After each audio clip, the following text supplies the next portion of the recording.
Maniac Beats. Someone hit me with a question at the time they didn't know. If they wanna make a difference, how far would it really go? In life, you get rewarded for every seed that you sow. So we're building a community to help to make them grow. I'm a Trini born, Brooklyn raised, Ghanaian from latter day. Always repping Africa, even when I'm not on the stage. I have to get back at you if you ain't riding on the wave. I'm all about Pan-Africa, the ancestors who paved the way. It's cool chillin' in NYC. How about them African children who went to bed hungry? This is Africans Leaving America. I am Afia Koomson, and I have a wonderful guest with me today. Can you please introduce yourself to the platform, brother?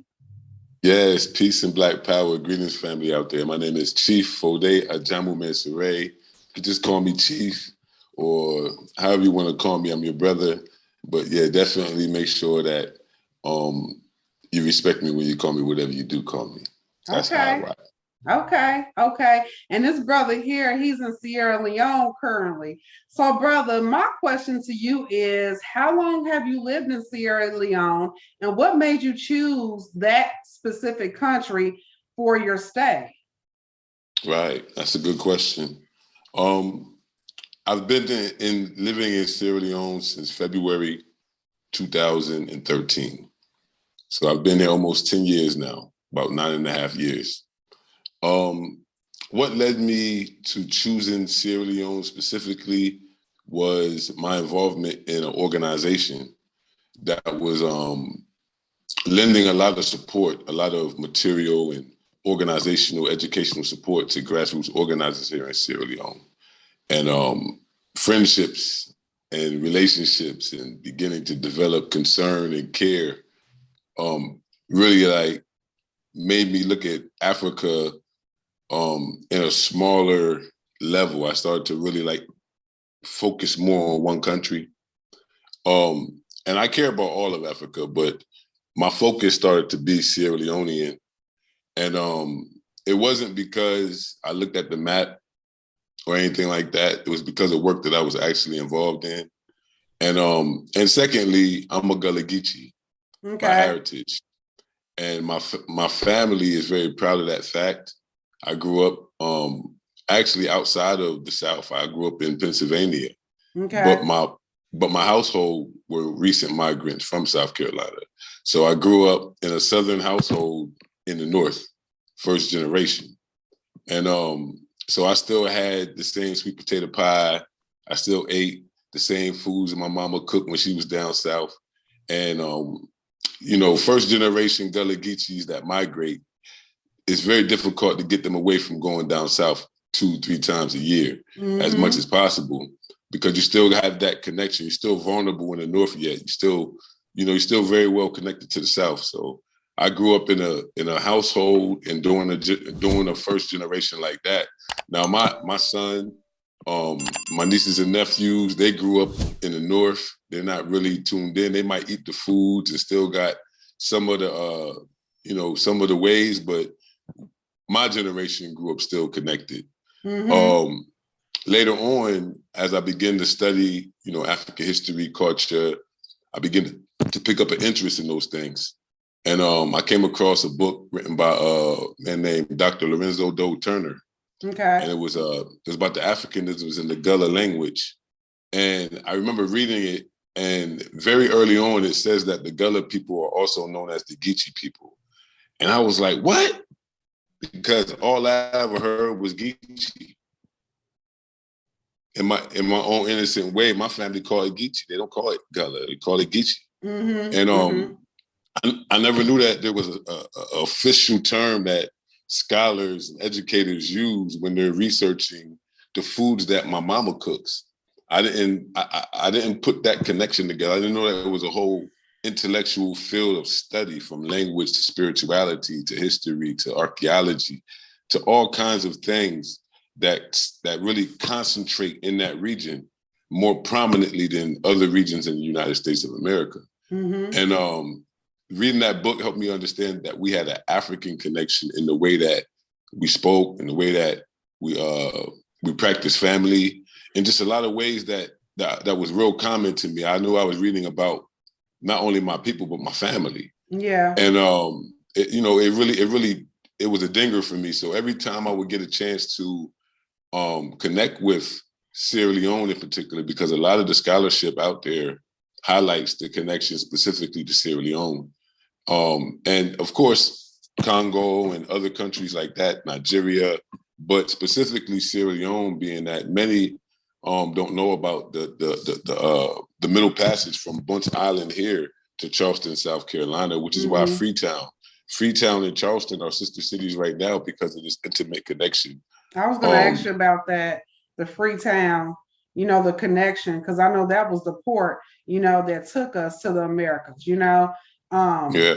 I was doing some research a while back on Sierra Leone, and I saw, a little bit about it, but we'll get into that a little bit later. But keep on talking, brother, about your experience, man, because hey, I'll tell you, this is a wonderful experience because a lot of us are coming back to Africa right now, and this channel is specifically for different African countries, the point of view of the diaspora.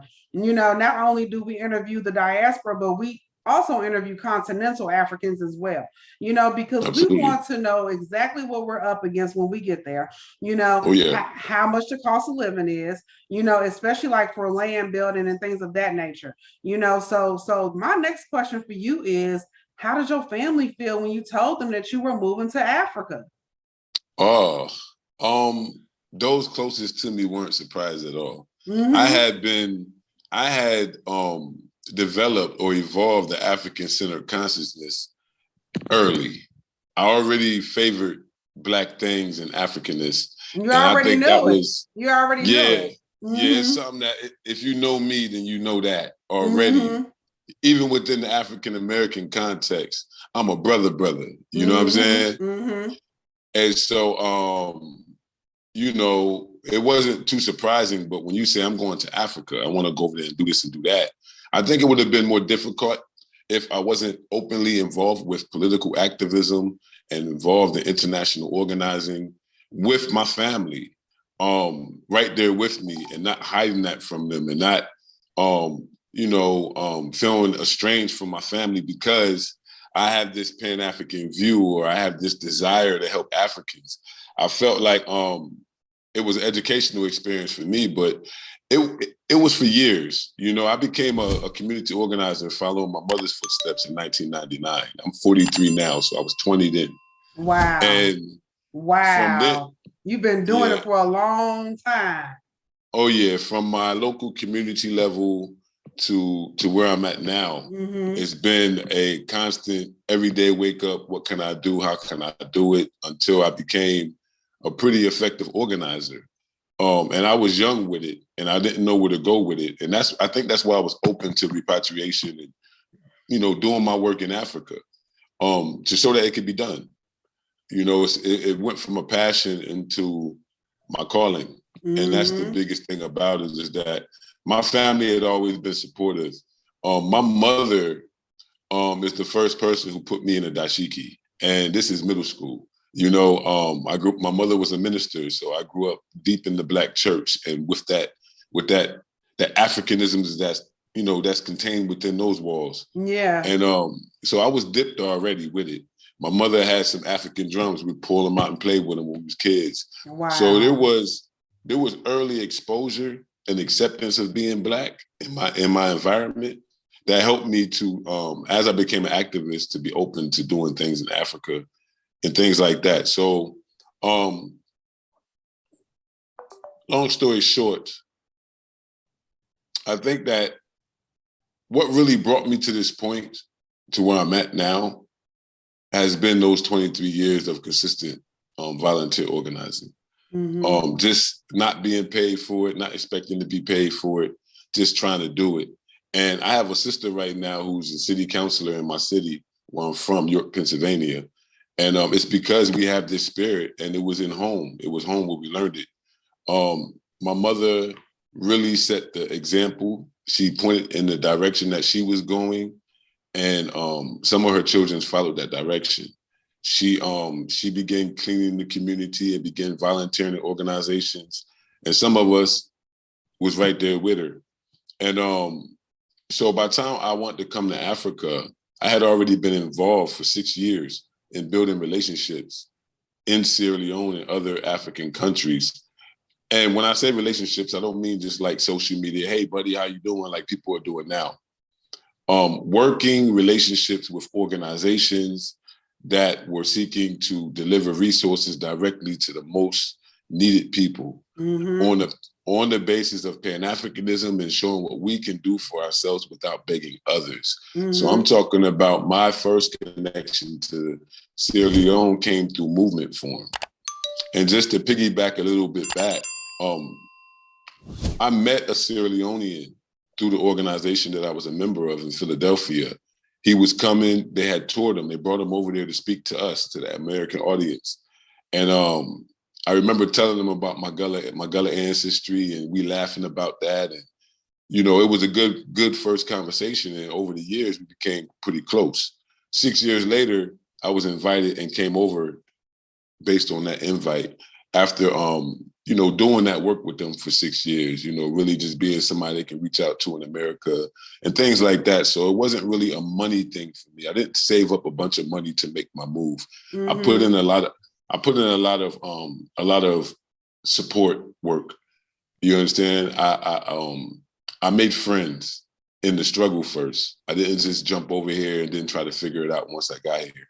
That would have been very dangerous. But so I transitioned more in a movement form than in a business form. Some people see moving to Africa like a business venture. I seen it more like a movement venture when I first came here. So that's what ultimately got me here. But my family was aware of my activism, very supportive of my activism. They've been supportive since I've been here. And some of them have even come into the movement themselves to be a part. I've had my relatives visit me here in Sierra Leone. I got a whole group of them coming this year and next year. So it is a movement. When you see people in your family who are everyday people that don't have Jay-Z money, that don't have, you know, that ain't super fine or super skinny or, you know, the ordinary people. Arriving on the continent, we're going to examine the problems and we're going to arrive at different solutions to the problem, because even in America, Black America is divided among class and region. Exactly. You know, and we have to account for that, even for those who aren't belonging to a higher class or in a favorite region, that we all have the same opportunity to connect. Like I said, it took 6 years for me to develop a relationship that was fruitful, especially in the very early years of me being here, having friends and having companions and having people that didn't want to see me sick, that didn't want to see me fall, that didn't want to see me spend all my money. You know, having those people that understood that it was a bigger mission, a bigger calling. So when I came here, my family was in full support of me coming here. They understood that it was something that I felt spiritually compelled to do, that they had seen my growth and evolution. They've seen me, first it was funny to them, you know, he's always on some Black Power stuff. But later on, when they seen that it wasn't just thoughts, I could put it into action, and their friends would like it. And, you know, their loved ones would say, hey, your brother's pretty sharp, you know? When the community began to verify what they've already known about me, they begin to say, yeah, that's my brother. He always been like that. You know, right. You know? And so it was organic for me, is what I'm trying to say. It wasn't nothing like a business trip or I got to get the hell out of America. These people getting crazy. The gas prices is too high. It wasn't an evacuation. It was an evolution. And I just rolled with the punches. It was very tough in the early years, but because I knew what I came here to do, I never deviated from my path. And so my family has supported me since before I came, and continue to support me to this day. I really feel like it's a calling, you know, and you were called, you know, a long time ago. You know, you were one of the first to start repatriating. You know, it's just a recent where, you know, the diaspora has pretty much gotten on board and, like, you know, going to Africa and seeing that they lied to us over here in the States because, you know, They did lie to us, about Africa, just like there is a ghetto here in the States, there are ghettos in Africa as well. It's a lot of people in Africa that are wealthy. Not everyone in Africa is poor, but I want to thank you for helping the unfortunate out there in Africa. I have a sister named LaShawn Rainey. She travels back and forth to Ghana frequently, and she's on the same, wavelength as you. She's helping the children, she's helping the unfortunate. And I've even started to get on that bandwagon as well because, there are a lot of unfortunate, that need our help. You know what I'm saying?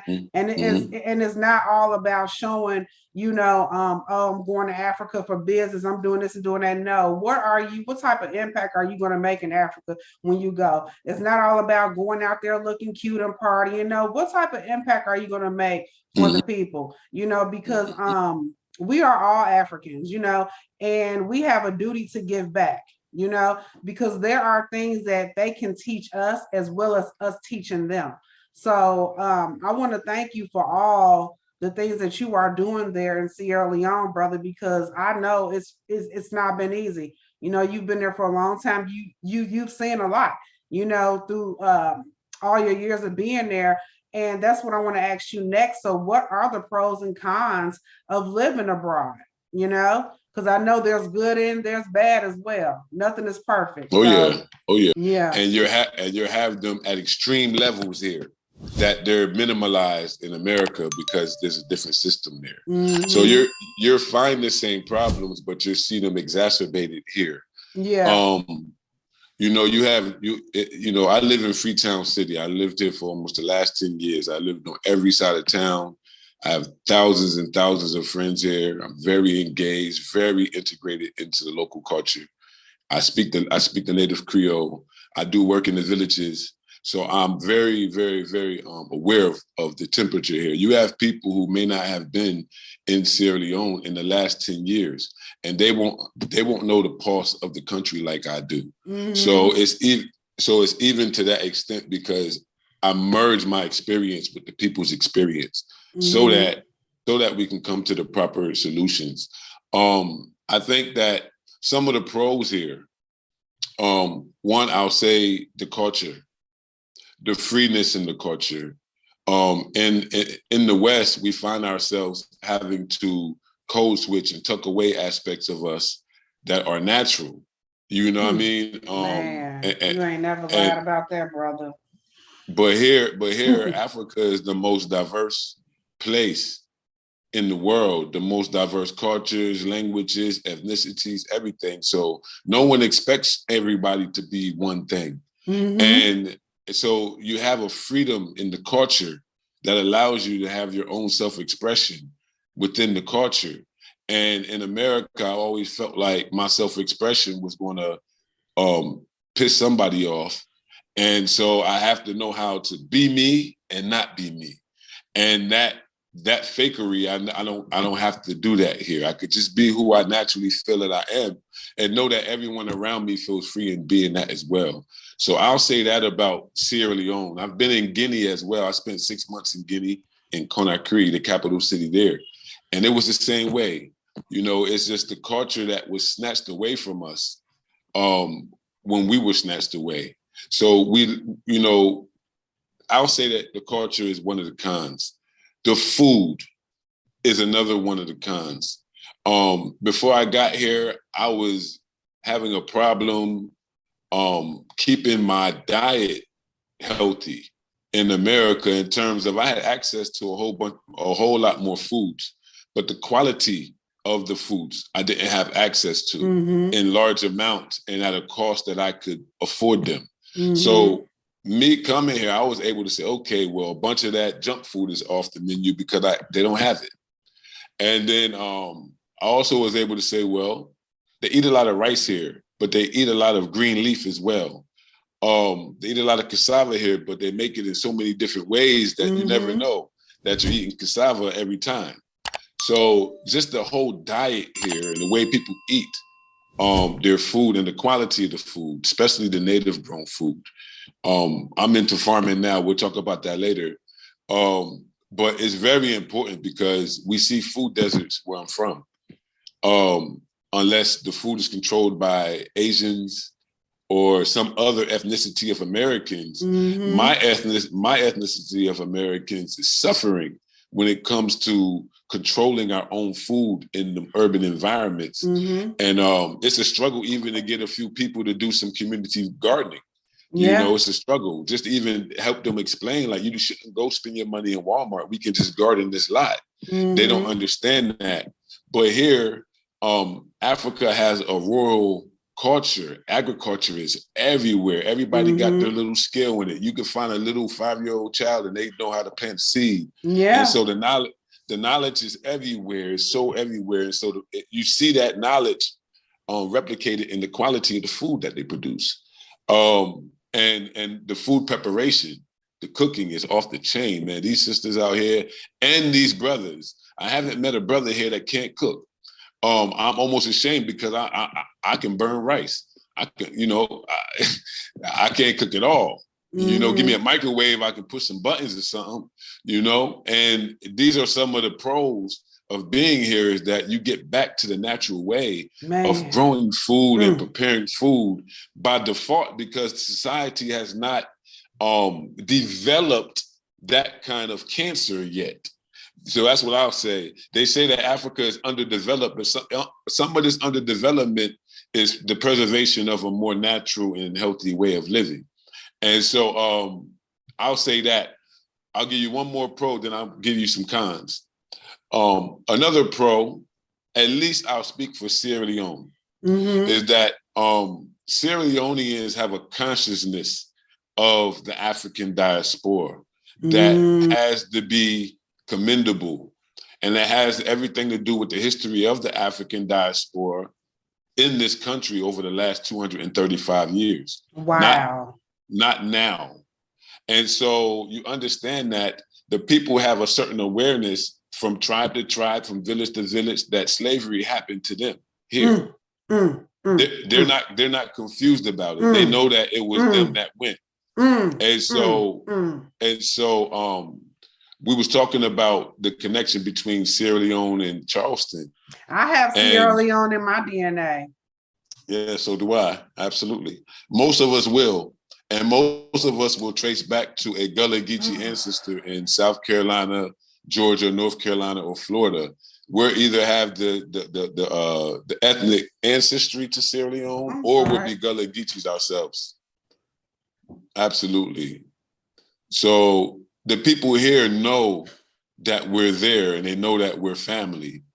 And they've done things over the years before internet, before it became popular, to embrace us, to show us that they, out of all of these makeshift countries, are one country that say, yes, it happened here. Y'all are our family, come on home. And so they've been saying it long before there was an ancestry test. They've been doing it long before that. In 1988, the president of this country, his name was Joseph Saidu Momo. He paid his first state visit to America to the Gullah Geechee people of South Carolina, not the UN, not Washington, D.C. And I don't know if he was a good or bad person, but that was a good thing he did, because it opened up the door for relationships to be restored. And so he came in 1988. In 1988, when he went to South Carolina State University in Orangeburg. He went down to St. Helena, down to the Geechee Islands, Gullah Islands, and he met our people. He ate the food. He said, man, damn, I've been hearing about y'all, but y'all really us. Yeah. Back then, the elders were still alive. They was talking that Geechee to him. He was talking this Creole and couldn't believe it. And he ate our red rice, and he said, this is Jolliffe. And so they realized that the baskets that we weave in the South are the baskets that they specialize in, that come from their culture in particular, because the craft of it is specific to a region. Man. And so they said, all of these relics that you have show that it was workers from our country that was here, because they produced the work tools of our country. And so it is true, because they specifically chose this area for rice farmers, specifically. And rice is what created the wealth that the British and the Americans begin fighting over. The Carolina Gold. Absolutely. And so they had to get the rice planters, and many of them came from here. Now you have a fortress here that is little known called Bunce Island. Bunce Island from 1750 to 1774 sent over 50,000 of people from this region to Charleston, South Carolina directly. There was 2 Europeans. There was one from, he was Irish, but he was from Britain. His name was Richard Oswald. He privately owned an island here in Sierra Leone that was completely for commercial slave trading and nothing else. And his trade partner was the second president of the United States, actually, the Congressional Congress, the provisional government before they actually got their independence from Britain. His name was Henry Lawrence. He was the biggest slave trader in South Carolina history. If you go check, they have a county, Lawrence County in South Carolina. These 2 white men, they controlled the rice production because they provided the rice skilled slaves for the plantations in South Carolina. They're the ones who opened up Georgia, and it was people from South Carolina who were taken down into Georgia. So this is why we have all of these kinship relationships. They dealt with one population to build a whole industry that they built a whole empire off of. And so you can't take Sierra Leone out of that, because Sierra Leone is the heart of the rice coast.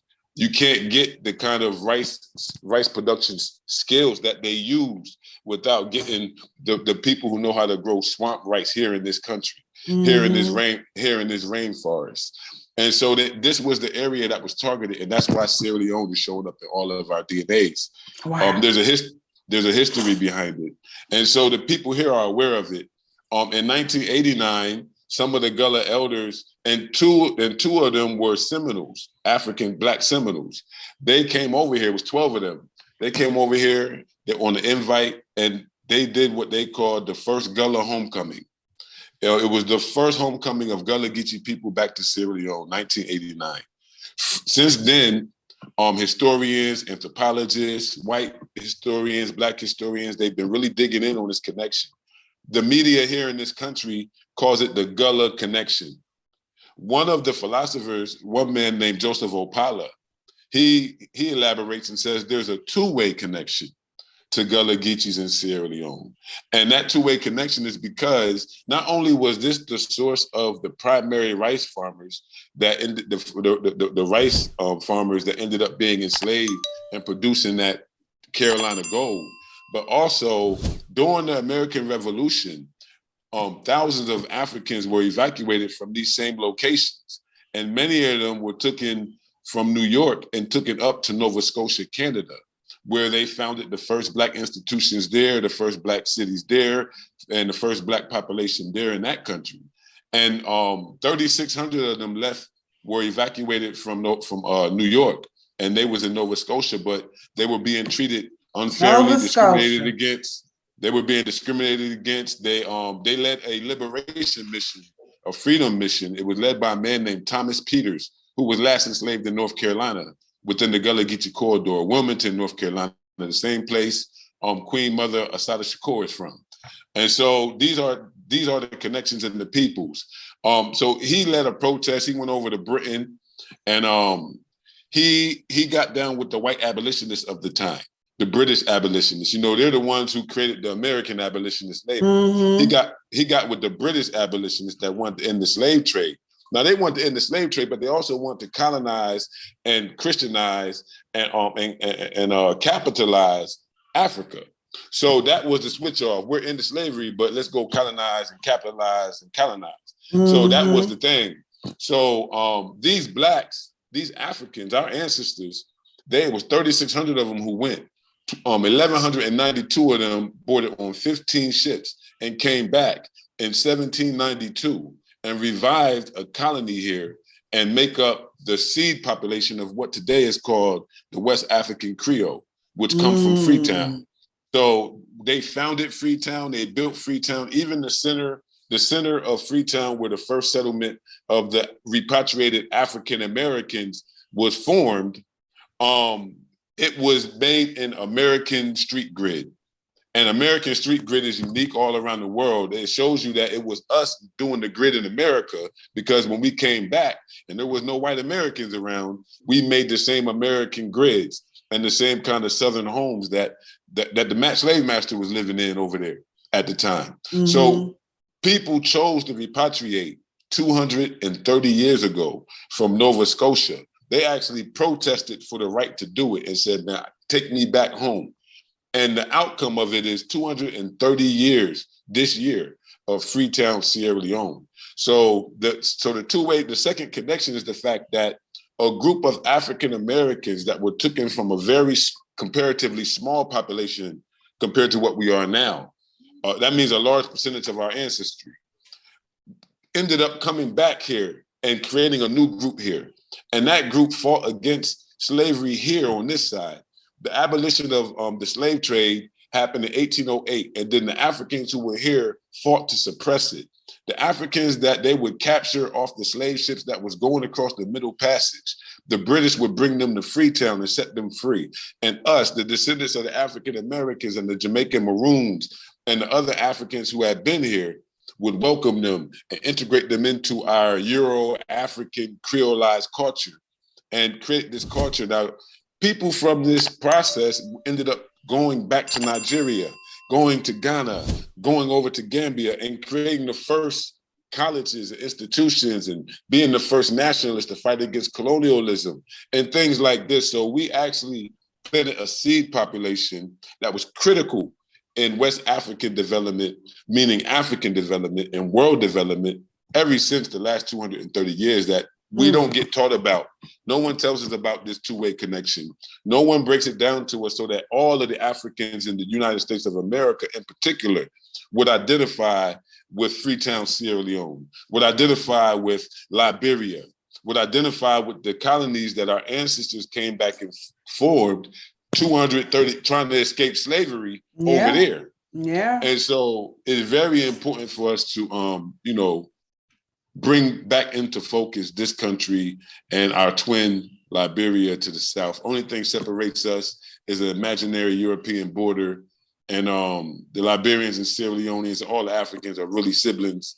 We're really cousins. Yeah. And when you get here and you live here, you understand it. That's why we do things so much the same. And we look alike too. When you go to Africa, you see somebody that look like your auntie, your cousin, your brother. You'd be like, "Hey, they look like such and such in the States." Oh yeah. I noticed that when I went. I was like, "Wow!" I said, "We are the same." And I was so depressed when I came back because Africa is a whole nother world compared to the U.S. It's like a fairy tale. It's like somewhere that you've never been, but you're supposed to be there, And when I went there, I knew that I was supposed to figure out a way how to move back permanent and also tell African Americans over here that Africa's home. Don't be afraid of it, because a lot of us, were afraid of it, and that's But you know what? Go ahead, brother. I was going to say, but you know what, sister? The fear is legitimate. It's understandable. You're not crazy if you have a little bit of fear of Africa. Considering all that we've been taught and brainwashed, you would be considered sane to have a fear of Africa. So it's almost like verging on insanity to really challenge that narrative. But the reality is that it's happening more and more, and people are becoming in love with Africa again. And so I can tell you about some of the cons now. And even go into what we're trying to do about it in terms of being repatriated, knowing that it's a bigger responsibility than just our satisfaction in Africa. We have to pave the way. So one of the cons is that the governments in these countries are not as technical as what we're used to. Things don't move like computers here. Human beings run these societies. And I would say that the human beings aren't getting a chance to truly be developed in the first place, like we get to get developed out there in certain aspects.